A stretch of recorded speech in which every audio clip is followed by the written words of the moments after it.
شہدائے ملت تشیع بالاخص شہدائے سرباب چکوال شہید مظلوم علامہ عارف حسین الحسینی امام خمینی رحمہ اللہ، مرحوم استاد محترم قبلہ مولانا محمد ہاشم صاحب اور دیگر مرحوم مومنین و مومنات کی بلندی درجات کے لیے فاتحہ۔ بسم اللہ الرحمن الرحیم۔ الحمد للہ رب العالمین الرحمن الرحیم مالک یوم الدین، ایاک نعبد و ایاک نستعین، اہدنا الصراط المستقیم صراط الذین انعمت علیہم غیر المغضوب علیہم ولا الضالین۔ بسم اللہ الرحمن الرحیم۔ قل هو اللہ احد اللہ الصمد لم یلد ولم یولد ولم یکن له کفوا احد۔ بسم اللہ الرحمن الرحیم۔ قل هو اللہ احد اللہ الصمد لم یلد ولم یولد ولم یکن له کفوا احد۔ بسم اللہ الرحمن الرحیم۔ قل هو اللہ احد اللہ الصمد لم یلد ولم یولد ولم یکن له کفوا احد۔ کذالک اللہ ربنا الکریم۔ صلوات پڑھیں۔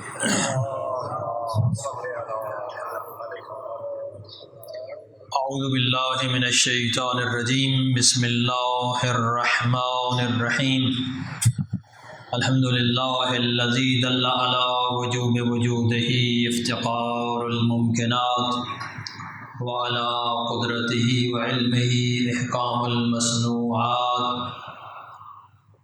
المتعالی عن مشابہۃ الجسمانیات المنزہ بجلالہ عن مناسبۃ الناقصات،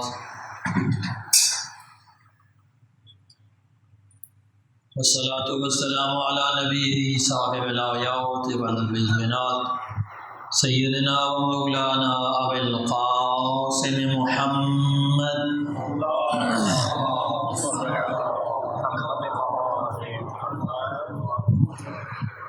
وعلى آلہ الہادین من الشبہ والزلات الذین اذهب اللہ عنہم الرجس وطہرہم تطہیرا۔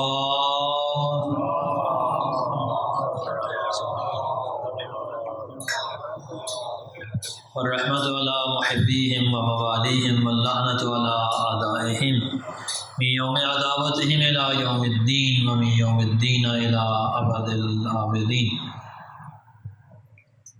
اما بعد فقد قال رسول اللہ صلی اللہ علیہ وآلہ وسلم ان الحسن ابنی وثمرۃ فؤادی۔ صلوات پڑھیں۔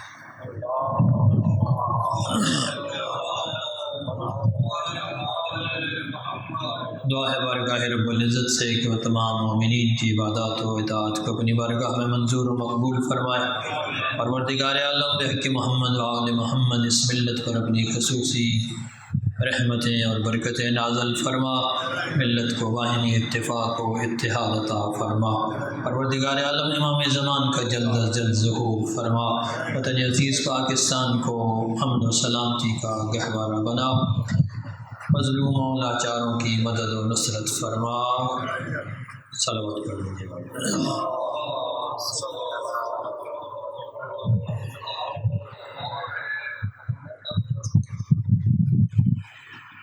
اہل بیت کے جتنے بھی افراد ہیں ان سب کے بارے میں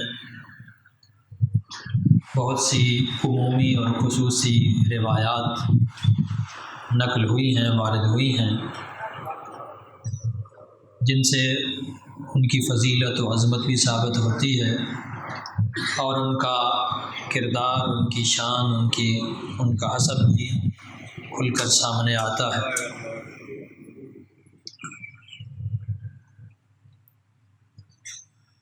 اسی حوالے سے کیونکہ چند دن پہلے 28 صفر کا موقع گزرا ہے جو کہ شہادت ہے امام حسن مجتبیٰ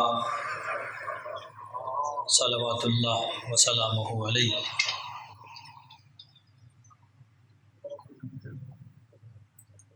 تو مناسب ہے کہ کچھ تھوڑی بہت گفتگو امام کی شان و عظمت اور ان کی ذات و کردار کے بارے میں بیان کی جائے۔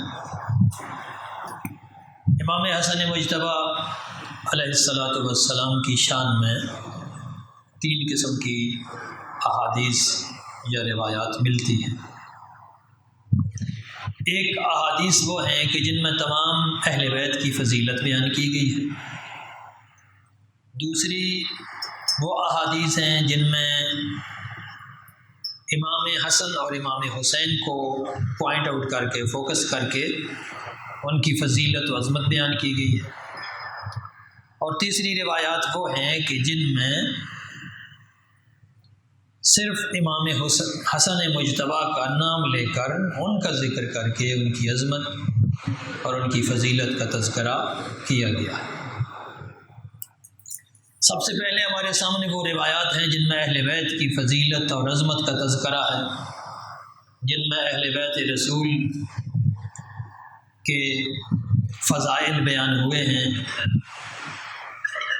کسی اور کی زبانی نہیں بلکہ اس ہستی کی زبانی کہ جو بانی اسلام ہے، جس کی شریعت پر تمام مسلمان چلتے ہیں، جس کا کلمہ پڑھتے ہیں، ہر وقت اس کا دم بھرتے ہیں، اس کا نام آنے پر درود پڑھتے ہیں، جس کو اللہ کا آخری نبی مانتے ہیں اور آخری نبی مان کر ان کی پیروی کو اپنے لیے لازم اور واجب سمجھتے ہیں۔ اس ہستی نے اپنے اہل بیت کی فضیلت مختلف مقامات پر بتائی۔ کبھی فرمایا کہ مثل اہل بیتی کمثل سفینۃ نوح من رکبہا نجا واہتدی، کہ میرے اہل بیت کی مثال ایسے ہی ہے جیسے کشتی نوح کی مثال ہے، جو اس میں سوار ہو گیا وہ نجات پا گیا، جو سوار ہوا کشتی نوح میں وہ نجات پا گیا۔ اسی طرح جو میرے اہل بیت کی کشتی میں سوار ہوگا وہ بھی نجات پائے گا۔ ظاہر ہے وہ کشتی تو ایک مادی یا جسمانی کشتی تھی، یہاں پر صرف تشبیہ دی جا رہی ہے کہ جیسے وہ لوگ کہ جو کشتی نوح میں سوار ہوئے تھے ان کو اللہ نے نجات دی تھی اور باقی سب لوگوں کو، کافروں کو، کفار کو غرق کر دیا تھا، تو ایسے ہی وہ لوگ کہ جو اہل بیت کا دامن تھام کر رکھیں گے، ان سے تمسک رکھیں گے، وہ بھی نجات پا جائیں گے دنیا میں بھی اور آخرت میں بھی۔ تو جب نجات کی بات آئے گی تو نجات کے حوالے سے جہاں تمام اہل بیت کشتی نجات ہیں تو امام حسن مجتبیٰ بھی کشتی نجات ہیں۔ اگر محمد مصطفیٰ کشتی نجات ہیں تو حسن مجتبیٰ بھی کشتی نجات ہیں، اگر علی مرتضیٰ کشتی نجات ہیں تو حسن مجتبیٰ بھی کشتی نجات ہیں، اگر حضرت فاطمہ زہرا کشتی نجات ہیں تو حسن مجتبیٰ بھی کشتی نجات ہیں، اگر امام حسین سید الشہداء کشتی نجات ہیں تو حسن مجتبیٰ بھی کشتی نجات ہے۔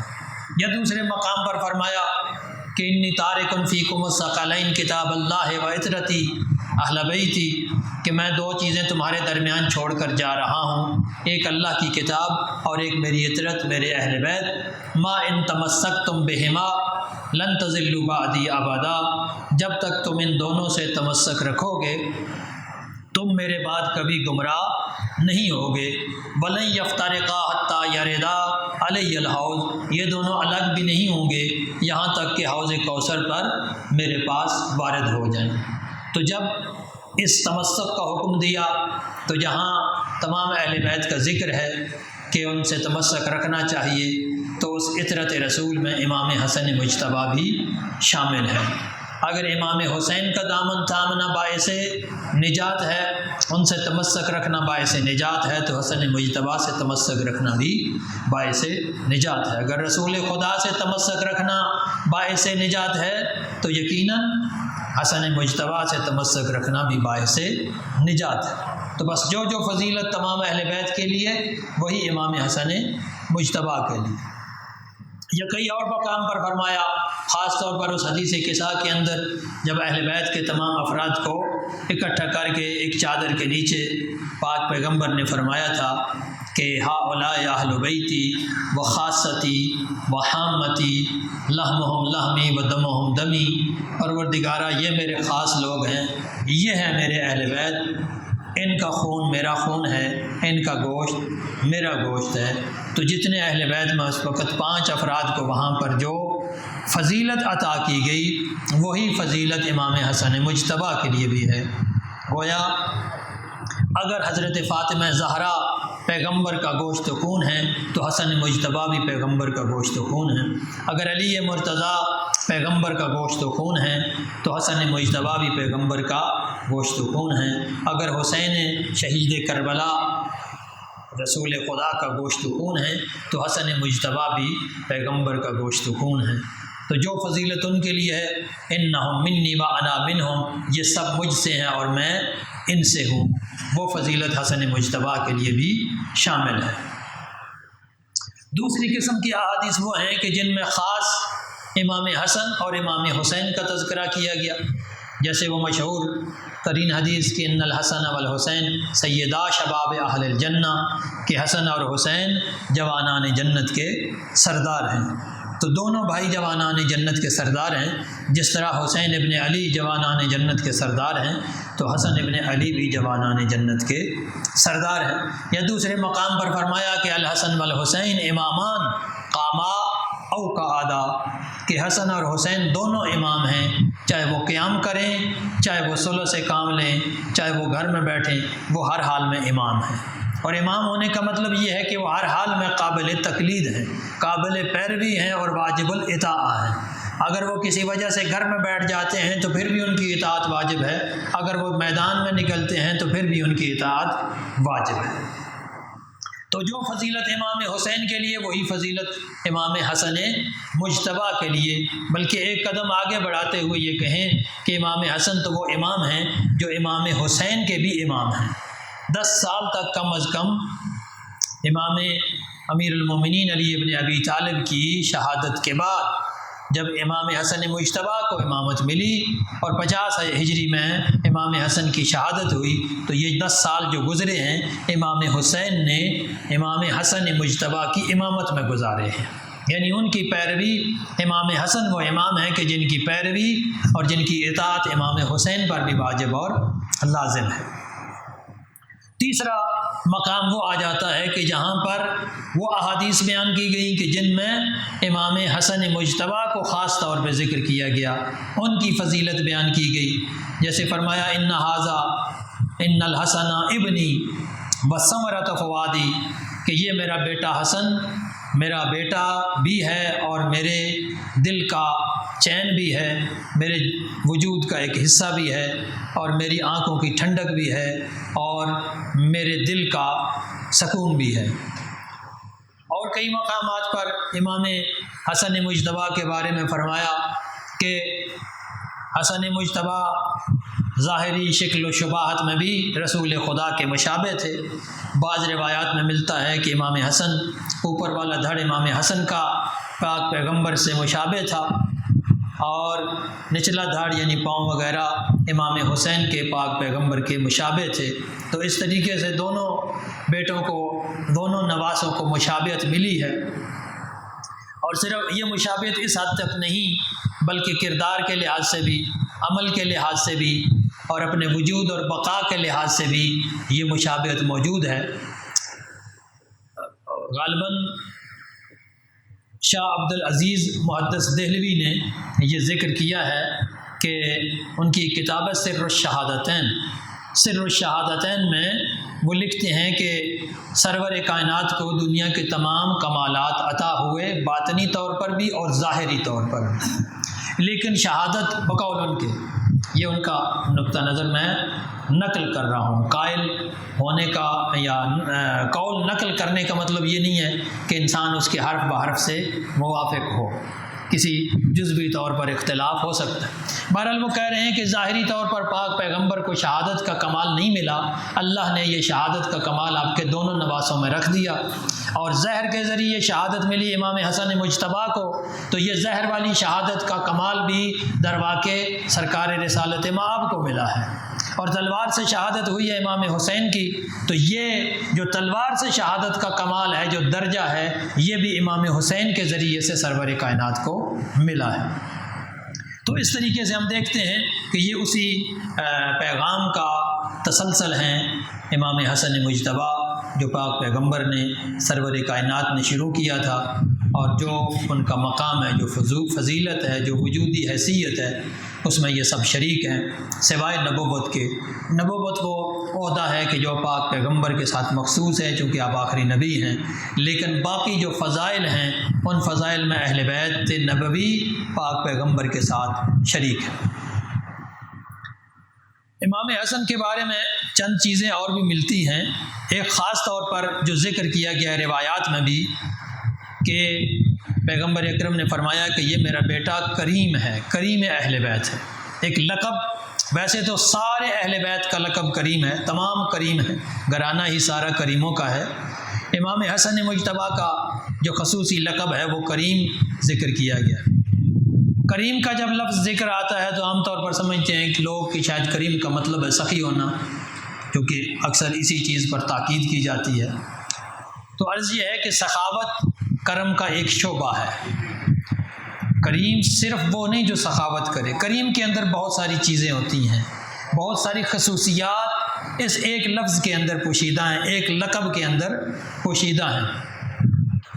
تو ہم اس کے لیے بھی اہل بیت کی طرف رجوع کرتے ہیں کہ اہل بیت اطہار نے کریم کی کیا تشریح فرمائی ہے اور کریم کے بارے میں کیا بات کی ہے کہ کریم کون ہوتا ہے۔ تو امیر المومنین علی ابن ابی طالب علیہ السلام کا فرمان ہے کہ الکریم اذا وعد وفا و اذا قدر افا۔ کریم وہ ہے کہ جب وعدہ کرے اس وعدے کو پورا کرتا ہے، اور جب طاقتور ہو جائے، قدرت میں آ جائے، طاقت میں آ جائے، اس کے ہاتھ میں اختیار آ جائے تو وہ اپنے بدترین مجرموں کے بھی معاف کر دیتا ہے۔ جیسے سرور کائنات نے فتح مکہ کے موقع پر اپنے بدترین مجرموں کو معاف کیا تھا۔ ہندا جس نے جناب حمزہ جو حضور کے صرف چچا نہیں تھے بلکہ عزیز ترین ساتھیوں میں سے تھے اور انتہائی قریبی عزیز تھے، وہ شہید کے جن کے لیے خود پاک پیغمبر نے کہا تھا کہ ان کے گھر میں اہتمام کیا جائے رونے کا اور گریے کا، اتنے عزیز تھے آپ کو کہ جب مدینے میں سارے لوگوں کو شہداء کو دیکھا کہ شہداء کر یہ لوگ گریہ کر رہے ہیں تو سرکار رسالت مآب نے فرمایا تھا کہ حمزہ بھی گریہ کرنے والا کوئی کیوں نہیں ہے، جائیں سب جائیں حمزہ کے گھر میں جائیں، وہاں بھی گریہ کریں، ماتم کریں۔ تو اس کے قاتل وحشی اور ان کا جگر چبانے والی ہندا کو بھی پیغمبر اکرم نے معاف کر دیا۔ یہ کریم ہوتا ہے جو اپنے بدترین دشمنوں کو بھی معاف کر دے اور جب وعدہ کرے تو پورا کرے۔ یہی چیز ہمیں امام حسن مجتبیٰ کی زندگی میں نظر آتی ہے کہ کتنے بدترین دشمنوں کو، جو آپ کے قریب ترین بھی تھے، بلکہ یہ کہوں کہ یہ وہ مظلوم امام ہیں کہ جن کا قاتل آپ کے ساتھ آپ کے ایک چھت کے نیچے موجود تھا، آپ اس اپنے قاتل کو جانتے تھے کیونکہ آپ کا قاتل کوئی اور نہیں، آپ کی شریک حیات جو عقدہ بنت اشعث تھی، لیکن اس پر بھی کبھی آپ نے اس کو گناہ سے پہلے کیا سزا نہیں دی، کبھی اس کی گرفت نہیں کی۔ کیسے کیسے رویے لوگوں نے اختیار کیے امام حسن مجتبیٰ کے ساتھ، کتنے لوگوں نے امام حسن مجتبیٰ کو اذیت دینے کی کوشش کی، زبان سے، ہاتھوں سے۔ یہ جو صلح کرنے پہ امام حسن مجبور ہوئے ہیں تو یہ کوئی ایسا ہی نہیں تھا، بلکہ اس کی سب سے جو بڑی وجہ تھی وہ آپ کے قریبی ساتھیوں کا کیا ہے، وہ پراگندہ ہو جانا، اختلاف کرنا، اور اس حد تک اختلاف کرنا کہ بہت سارے لوگ، اتنی جرأت ان میں آ چکی تھی کہ آپ لوگ آ کر امام حسن مجتبیٰ کو سامنے آ کر سب و شتم کرتے تھے۔ مدائن میں آپ کے جب آپ سواری پہ سوار تھے تو آپ کے نیچے سے زین کھینچی گئی، سواری کے جانور سے گرانے کی کوشش کی گئی، آپ کے اوپر تلوار کا وار کیا گیا، زخمی بھی آپ ہوئے، لیکن یہ وہ کریم ہے کہ جنہوں نے کسی سے انتقام نہیں لیا۔ کریم صرف سخی نہیں ہوتا، کریم وہ بھی ہوتا ہے جو اپنے ذاتی مسائل کے لیے کسی سے انتقام نہیں لیتا، ذاتی تکلیف پہنچانے والوں سے کبھی انتقام نہیں لیتا۔ یہ ایک معنی ہے کریم کا۔ دوسرا معنی کریم کا بیان کیا گیا ہے کہ کریم وہ ہے جو بزرگوار ہوتا ہے۔ بزرگوار یعنی چھوٹی چھوٹی چیزوں کے لیے لجاجت نہیں کرتا، معمولی باتوں پر لوگوں سے جھگڑا نہیں کرتا، معمولی باتوں پر لوگوں کے ساتھ اس کا مجادلہ نہیں ہوتا کہ ذرا سی بات پر تو میرے حصے کی آدھی روٹی کھا گیا، اس بات پہ ہی لڑائی شروع، کہ جیسے آج ہمارے معاشرے میں ہو رہا ہے۔ معمولی باتوں پر ہم ایک دوسرے کے ساتھ جھگڑ رہے ہوتے ہیں، معمولی باتوں پر مناظرہ اور مجادلہ ہو رہا ہوتا ہے۔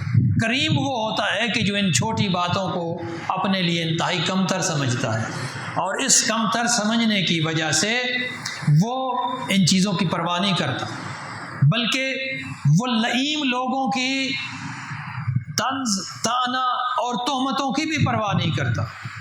کریم وہ ہوتا ہے کہ جس کے خلاف لوگ باتیں کرتے ہیں لیکن وہ پلٹ کر جواب نہیں دیتا، اور امام حسن مجتبیٰ وہ کریم ہیں کہ جن کے خلاف تاریخ میں سب سے زیادہ پروپیگنڈا ہوا ہے۔ امام حسین کی مخالفت صرف بنی امیہ نے کی تھی، امام حسین کو شہید کیا، لیکن امام حسن مجتبیٰ وہ امام ہیں کہ جن کی مخالفت بنو عباس کے دور میں بھی ہوتی رہی۔ امام حسین کی انہوں نے زیادہ مخالفت نہیں کی بنو عباس میں، اس لیے کہ بنو عباس امام حسین کا نام لے کر ہی تو برسر اقتدار آئے تھے، وہ کربلا کا ہی تو ذکر کرتے تھے کہ دیکھو بنی امیہ نے کیا کیا، کیسا ستم ڈھایا کربلا کے اندر، تو اس لیے وہ امام حسین کے خلاف اتنا پروپیگنڈا نہیں کرتے تھے۔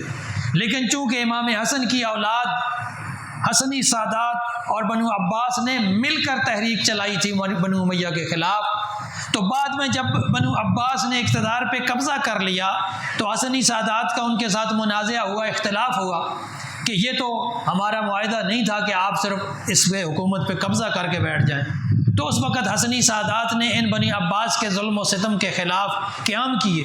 تاریخ میں بہت زیادہ قیام ملتے ہیں حسنی سادات کے جو انہوں نے بنو عباس کے خلاف کیے، اور اس وجہ سے بنو عباس نے امام حسن مجتبیٰ کی شخصیت کی تخریب کی بہت زیادہ کوشش کی، بہت پروپیگنڈا کیا۔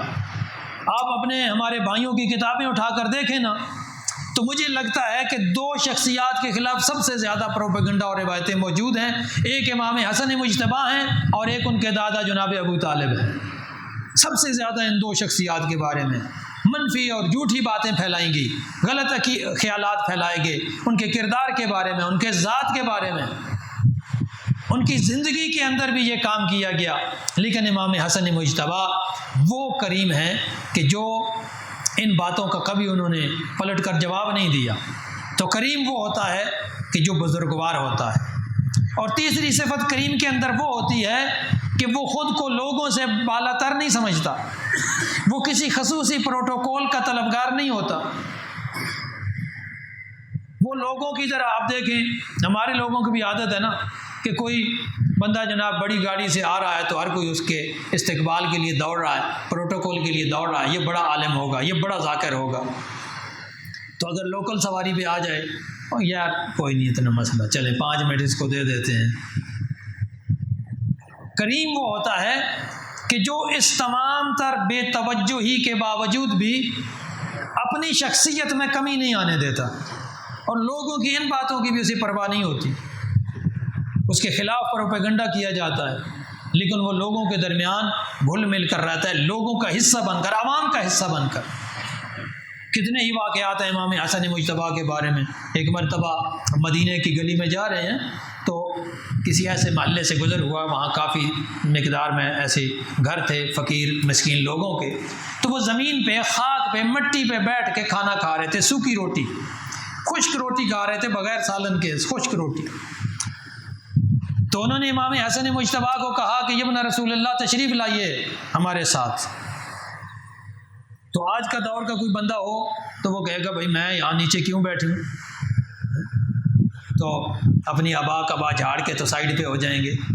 لیکن امام وہ کریم امام ہے کہ ادھر انہوں نے دعوت دی، امام حسن مجتبیٰ اسی وقت خاک پہ، مٹی پہ ان کے ساتھ بیٹھ گئے، اور ان کا وہ معمولی کھانا، خشک روٹی، کہا کہ آپ نے مجھے دعوت دی ہے، میں آپ کی دعوت کو قبول کرتا ہوں، میں آپ کے ساتھ مل کے کھانا تلاوت کروں گا۔ وہ خشک روٹی تناول کرنے کے بعد آپ نے کہا کہ آپ نے مجھے دعوت دی، میں نے آپ کی دعوت قبول کی، اب آپ کو میں دعوت دیتا ہوں، آپ کو بھی میری دعوت قبول کرنی چاہیے۔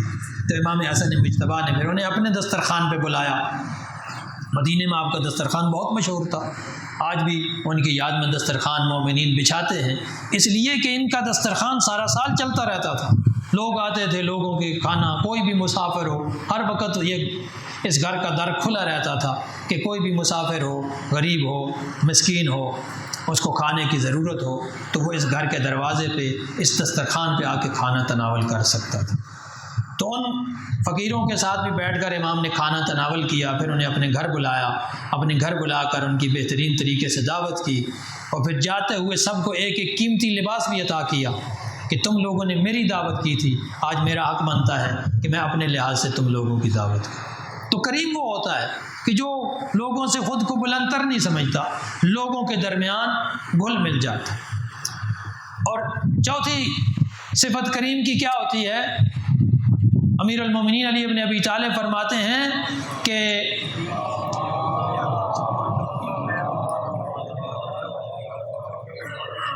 من بازل النوال قبل السوال، کریم وہ ہے کہ جو سوال سے پہلے لوگوں کو عطا کرتا ہے۔ صلوات پڑھیں۔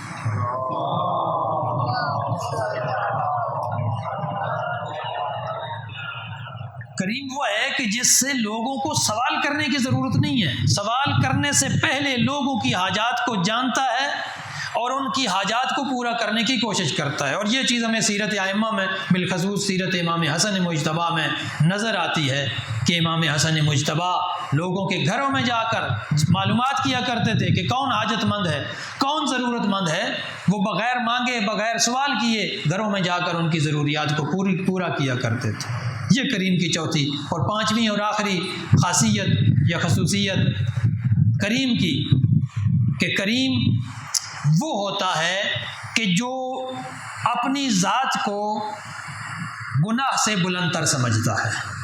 چونکہ خدا کریم ہے نا، خدا نے اپنی صفت گنوائی ہے قرآن مجید میں، کریم ہے، اور خدا نے انسان کو بھی کریم بنایا ہے، وَلَقَدْ كَرَّمْنَا بَنِي آدَمَ۔ تو کریم وہ ہوتا ہے جو ان گناہوں کی آلودگی سے خود کو بلند تر سمجھتا ہے اور خود کو گناہوں میں مبتلا نہیں کرتا، گناہوں کے پاس سے گزر جاتا ہے کہ میری شان، میری ذات اس حیثیت کی ہے کہ میں خود کو اس گناہ کے میں مبتلا نہ کروں۔ اس صفت کی ضرورت ہے کہ اپنے اندر یہ صفت انسان پیدا کرے۔ گناہوں میں آلودہ ہو جانا کریم جو ہے اس شخص کو زیب نہیں دیتا۔ یہ صفات اس لیے ذکر نہیں کی جاتی کہ صرف ہم سن کے واہ واہ کر لیں، یہ اس لیے ذکر کی جاتی ہیں کہ ہم یہ صفات اپنے اندر بھی پیدا کرنے کی کوشش کریں۔ یہ کرم کی صفت ہو بہو جتنا ان کا مقام ہے یا جتنی ان کی کریمی ہے وہ پوری طرح حاصل کرنا تو ممکن نہیں ہے، لیکن اپنے اندر اس کے اگر کچھ حصے بھی ہم پیدا کر لیں، کچھ حصے بھی اپنے اندر کوشش کریں تو یقیناً ہماری نجات کا سبب بن سکتا ہے۔ والسلام علیکم ورحمۃ اللہ۔